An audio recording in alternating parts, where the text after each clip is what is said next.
Hi guys. सो आज मैंने एक ट्रेड लिया था आईओसी में। ये ट्रेड मैंने पोजिशनल पर्सपेक्टिव से लिया था ताकि मैं इसको होल्ड करके रखूंगा। बट मैंने इसको आज सेम डे पे ही एग्जिट कर दिया क्योंकि मेरे टारगेट्स जो थे वो मीट हो गए थे सेम डे में ही। तो मैं आपको बस उसका लॉजिक समझाने की कोशिश करूंगा, तो आप ये मत देखिएगा कि कितना प्रॉफिट्स हुए हैं और कितना क्वांटिटी था या कितना कैपिटल इन्वेस्टेड था। आप कॉन्सेप्ट समझने की कोशिश करिएगा एंड ये समझने की कोशिश करिएगा कि लॉजिक क्या था ट्रेड को लेने से पहले। सो ये डेली टाइम फ्रेम का चार्ट है। अगर आप डेली टाइम फ्रेम के चार्ट में अगर आप आईओसी के देखोगे तो आपको लगेगा कि ये एक लोअर हाई फॉर्मेशंस में बन रहा है, तो ये एक डाउन ट्रेंड में है। बट यहाँ पर व्हाट आई ऑब्जर्व्ड इज कि डाउन ट्रेंड जो था, यहाँ पर उसने जब ये हाई बनाया था और जब ये लो बनाया था, तो ये लो इसने अपने प्रीवियस लो को ब्रीच नहीं कर पाया। उसके बाद इसने इसका हाई बनाया which was above this high. तो ये this could be a start of an up trend.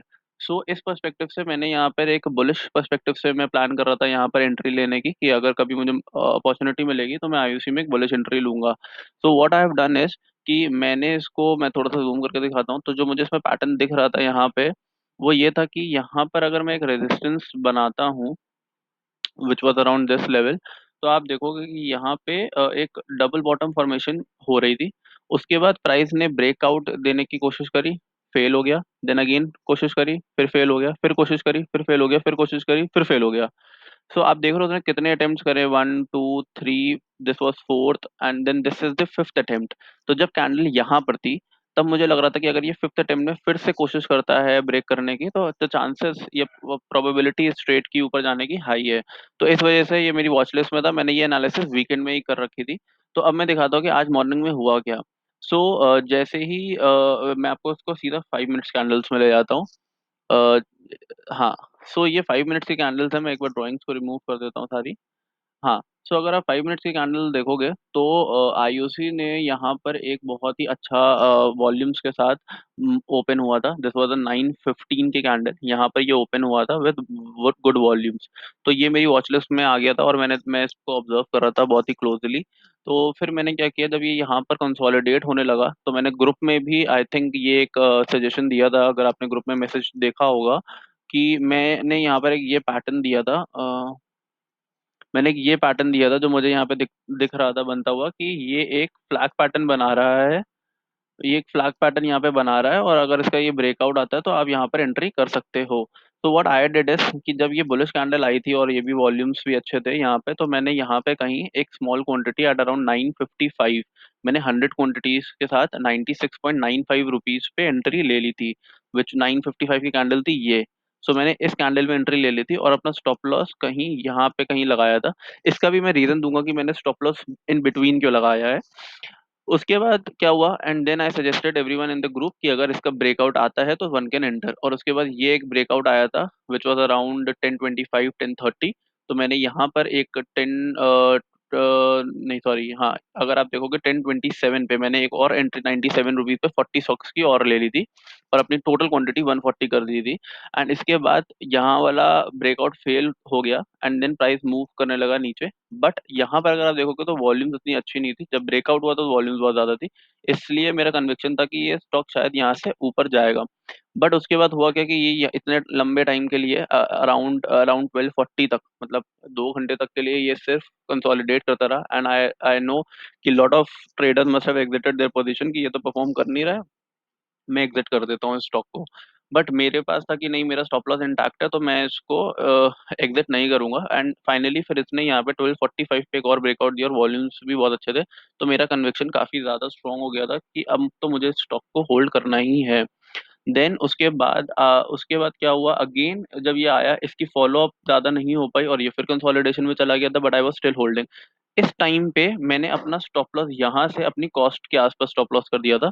मैंने ये सोचा था कि अगर ये यहाँ से फॉल होगा तो फिर सस्टेन नहीं कर पाएगा अगर इस ब्रेकआउट को, तो इसका मतलब ये ट्रेड इतना स्ट्रांग रहेगा नहीं, इसलिए मैंने अपना कॉस्ट पे कर दिया था। तो मेरा ये था या तो I leave at no profit no loss और otherwise I make profit in this.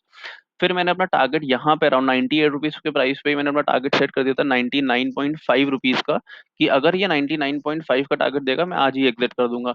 उसका भी रीजन है, मैं आपको बताता हूँ क्या लॉजिक था मेरा। मैं आपको कैलकुलेटर में बताता हूँ कि अगर मेरे को मेरा ये लॉजिक था कि मैंने 97 पे एंट्री करी है, अगर मेरे को 2.5 रुपीज मिलते हैं 97 रुपीज लगा के, विच इज अराउंड 2.6%, तो 2.6% मुझे सिंगल डे पे मिल रहा है, तो मैं इसको क्यों एग्जिट ना करूं, मैं एग्जिट कर देता हूँ, एंड देन अगर प्रॉब्ली मैं वो कैपिटल नेक्स्ट ट्रेड में कहीं लगा लूंगा।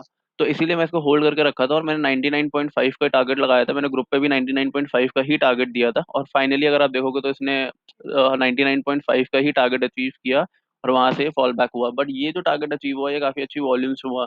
तो इसका ये मतलब है कि कल भी पॉसिबिलिटी है कि ये हम कुछ कमिंग डेज में इस प्राइस को काफी ऊपर जाते हुए देख सकते हैं।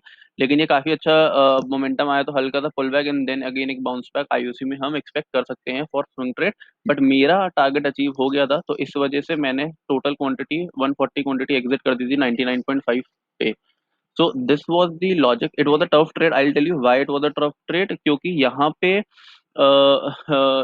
पे अगर आप देखोगे तो कंसोलिडेशन बहुत सारा था, और कंसोलिडेशन में लोगों के पास पेशेंस नहीं होता है कि वो स्टॉक को अपना होल्ड कर सके, first thing. And second thing, मैंने आपको जो एक बताई नहीं है बात, कि मैंने अपना स्टॉप लॉस यहाँ पर क्यों लगाया था। द रीजन स्टॉप लॉस यहाँ पे लगाने का ये था कि अगर आप 15 मिनट कैंडल पे देखोगे तो ये एक चीज होती है, this is one of the, आप पढ़ना इसके बारे में, आप रीड करना, कि अगर कभी एक स्ट्रॉन्ग बुलिश कैंडल मिलती है, तो usually price pull back up to the middle level of this particular candle, and then again bounce back। तो कभी भी कोई भी वाइड रेंज आपको कैंडल मिलेगी ना कभी भी, तो उसका जो मिडिल पार्ट होता है that also act as a support. तो अगर आपको वहां पर जाके प्राइस का एक पुल बैक मिलता है, तो आप उसको भी एक सपोर्ट की तरह एक्ट कर सकते हो।